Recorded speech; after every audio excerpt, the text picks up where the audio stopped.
Hello. Chris Cartman, Nova Source. Can you walk us through the touchdown drive and then the play that was allowed and subsequent to that?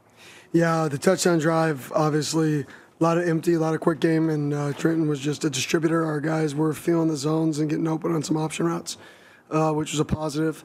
Ran a wheel to Geo there versus thirds, or my fault. It was their two-man match, whatever, two-eye defense, and got the wheel route one-on-one, got it to him, got PI, and then we finished with a one-on-one fade to the field from FIB, a play we ran earlier that we tried to throw on third down in the, I believe, second or third quarter, and it was incomplete. So it was a good drive. Really proud of those guys for responding. We were in a similar situation last week, and we didn't get that done. So to respond in that scenario and drive down the field was a positive.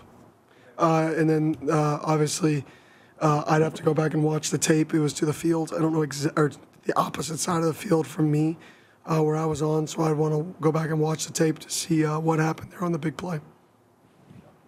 Michelle Gardner, Arizona Republic. It did seem like Cam Scadaboo got a lot of touches in the first half.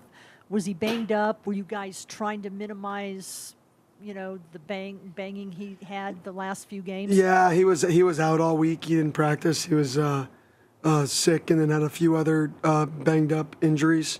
So we were trying to get some of the young bucks rolling a little bit, and kind of, we couldn't use him as the lead dog like we could, because obviously he was sick, and then he had a few ailing injuries. Coach Caleb Campetto, Devil's Digest coach, you talked about this week about playing to player strengths, and you got Elijah Badger in space. Trenton was very distributive with the football. Your defense really emphasized their presence in the front. Would you say that tonight, although the outcome isn't what you wanted, that the players and you plan to play to their strengths like you wanted?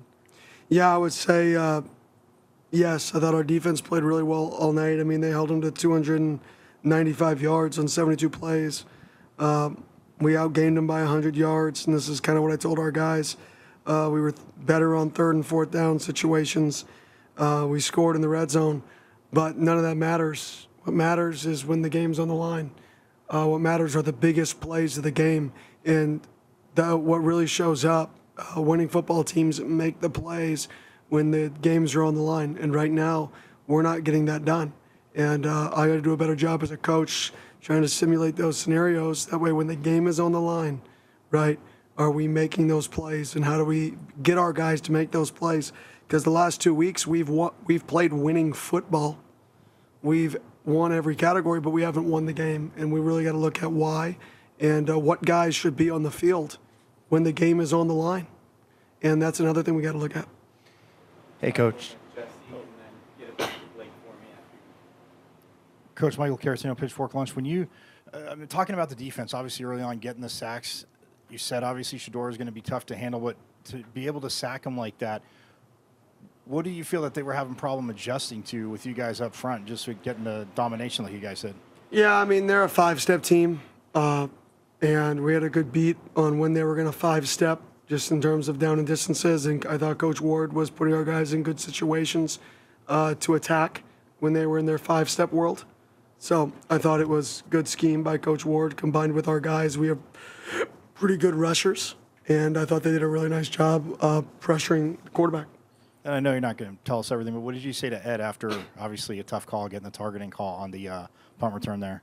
Yeah, I mean, he's not needed, right? Today we always do a football 101, and our football 101 on Friday before we left was shielding blocks.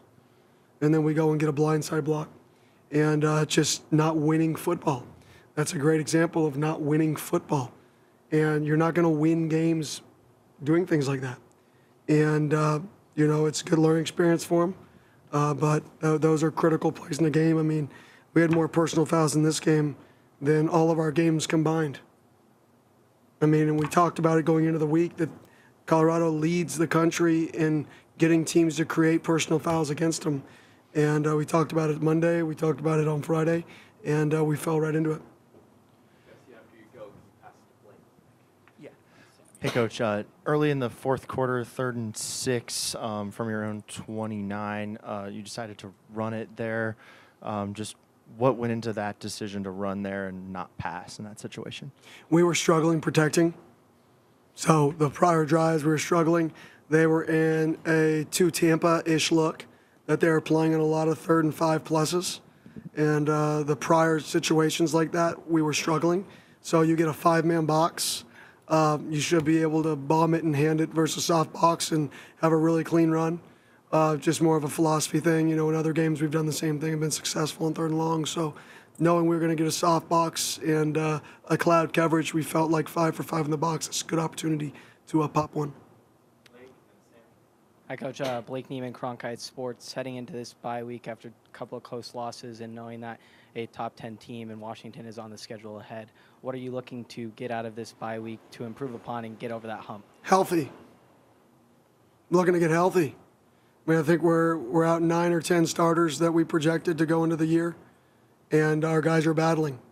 And that's what I tell them. Nobody cares, but what do I want? I want to get some guys back. I want to get healthy, and I want to continue. I want our guys to show up to academics on time. I want them to show up early. I want them to show up to meetings 10 minutes early. I want to do all the little things that are necessary to win.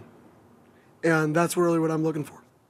Sammy Newt, Devil's Digest. Coach, you said earlier this week that the key to creating more turnovers would be up front and creating that chaos. Well, today you guys created a bunch of chaos and still weren't able to turn the ball over. What's the next step in order to – is it just luck?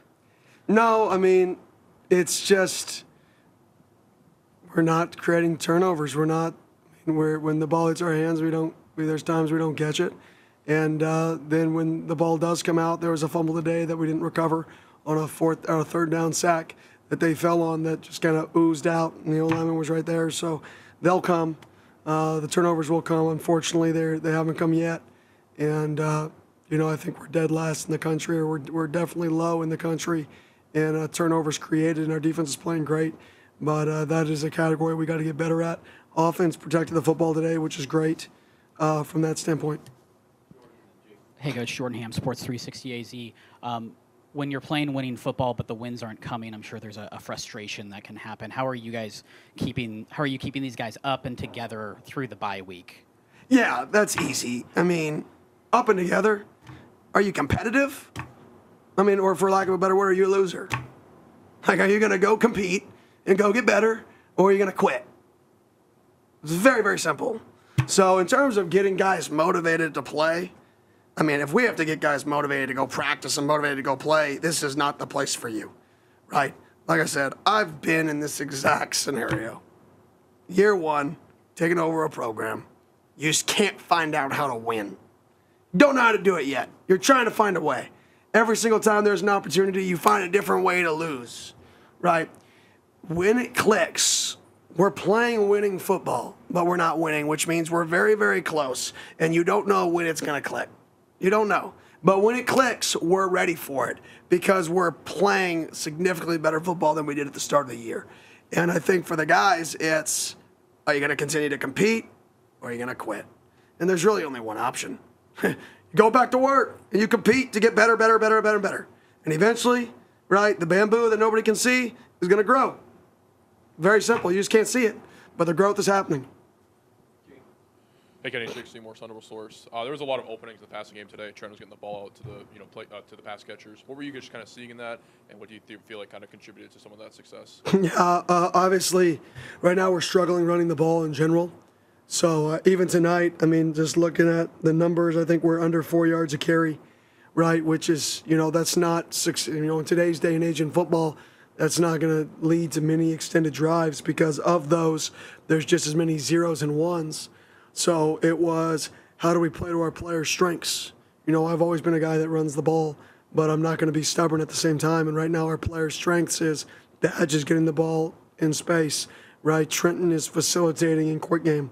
O-line, it's, get the ball out quick and protect us a little bit.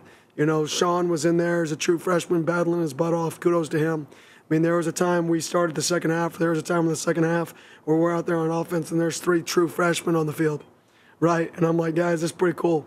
We're in a game versus a really good football team with 3 true freshmen on the field on offense right now, right? And I think that's really why we are playing the style of ball we are on offense, is it just fits our strengths. Coach, when you come down to the end there and it's, 3 minutes to go and you score a touchdown that fast, how do you get your guys, your defense back on the field that fast and just like trying to, get that stop? You weren't able to do that today, but what do you have to do in the future to just get your guys to get back on the field that quickly to get that stop that you need at the end of the game? Yeah, I think just understanding situations of there's 40 seconds left. They have 2 timeouts. Their field goal kicker has struggled with long field goals. So they're going to have to go 50 yards-ish, 45, 50 yards, that if we keep everything in front of us, we get 1 sack, which we've got all night, make them drive the field patiently, that we could have a chance to go into overtime. So it's more situational awareness in terms of what we need to do in those 2-minute scenarios with how much time's on the clock. Yeah, Coach, kind of building off Jordan's question, there's a lot of guys after a loss like this want to go get after it. They want to go to the weight room, and there's some guys that just want to reflect, and there's some guys that just need to eliminate the football for a night. But what has been the learning experience for you as a head coach to kind of gather the guys? And you said if you don't want to show up for practice and don't be here, but what has the learning experience been like on how to kind of facilitate yourself and a lot of those roles for your players and kind of, hey, starting Sunday or Monday, it's time to get after it even in a bye week? Yeah, I think that's just, leadership is example driven. I could get up there and say whatever I want to say. If I don't show up with an attitude to get better, if I don't show up and show them the mistakes that I made in the game, right? I just show their mistakes and I act like I'm perfect. What kind of leader am I? So I think just showing back up Monday and showing them how we can improve with an attitude of time to get better.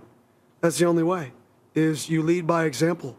And I think guys just want to see the example and they'll follow. And I think our team has some guys who do lead and have some guys that are competitive. And we're going to just go back to work. Over here with Jonah. Jonah Krell, Cronkite Sports. There wasn't a ton of Jalen Conyers tonight. Do you have an update on what he was going through? Yeah, he missed Wednesday and Thursday practice. He was sick. So he was out Wednesday and Thursday. And just hard to play in the game, when you're out 2 days of practice. When we were doing a lot of shifts and motions and some unique things offensively. Kenny, you had more inside 20 pins in the punt game than the whole season, and for a large stretch of the game, you won the field position battle. Can you just speak to that, and also maybe the return that they had? Yeah, obviously that was great, being able to pin them. We missed an opportunity on one. They said didn't have 5 guys, had 5 guys in the backfield.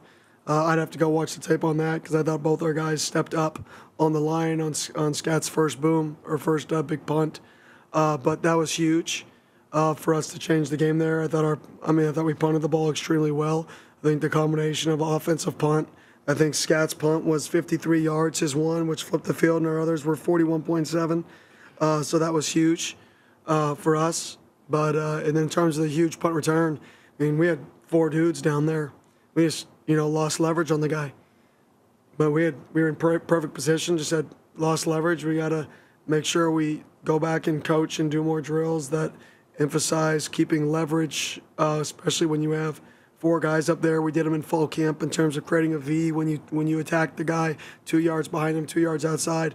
We almost all got on the same level, and you want to create a V when you're attacking a punter in that scenario, not a straight line. So maybe we got to go back to the fundamentals this bye week and do some more fundamental drills to get that fixed, because that was a huge play in the game.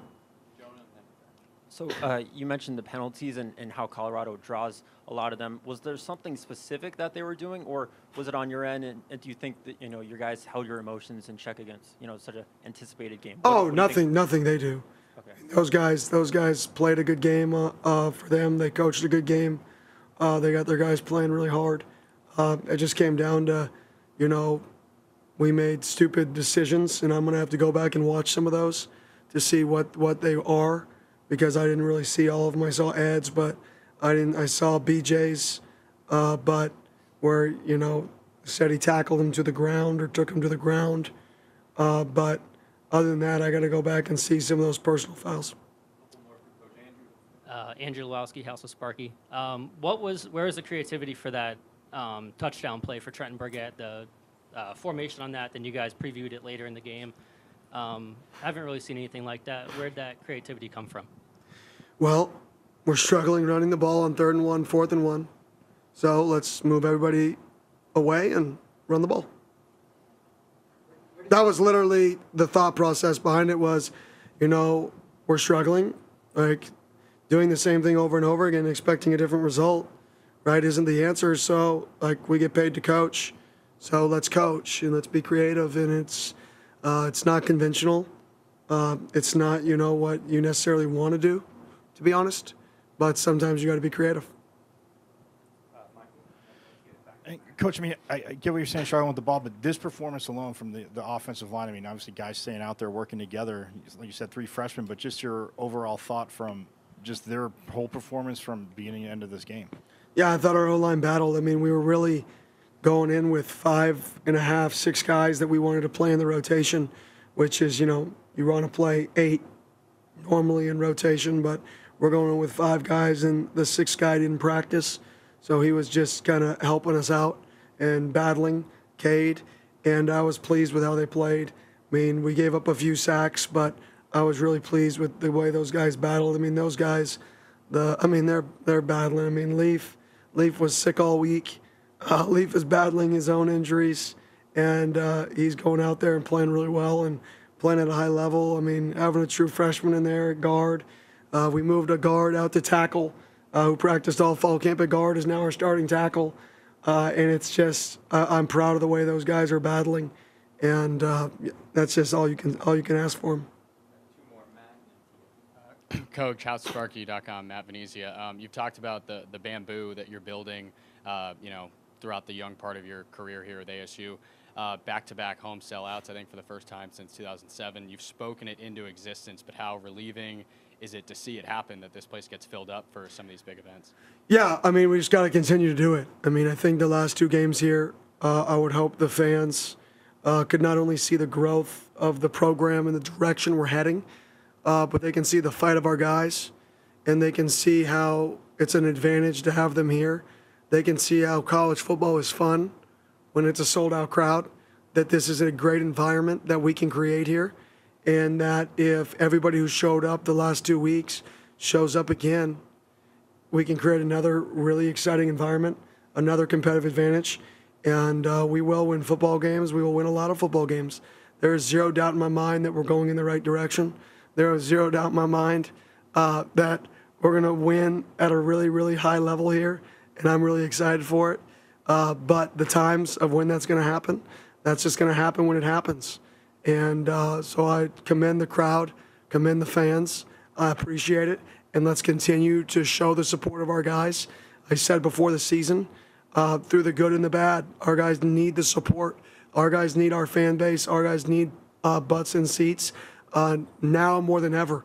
They got to know when they take the field that it still matters. They got to know more than ever that they have the support of the fan base to build this thing the right way.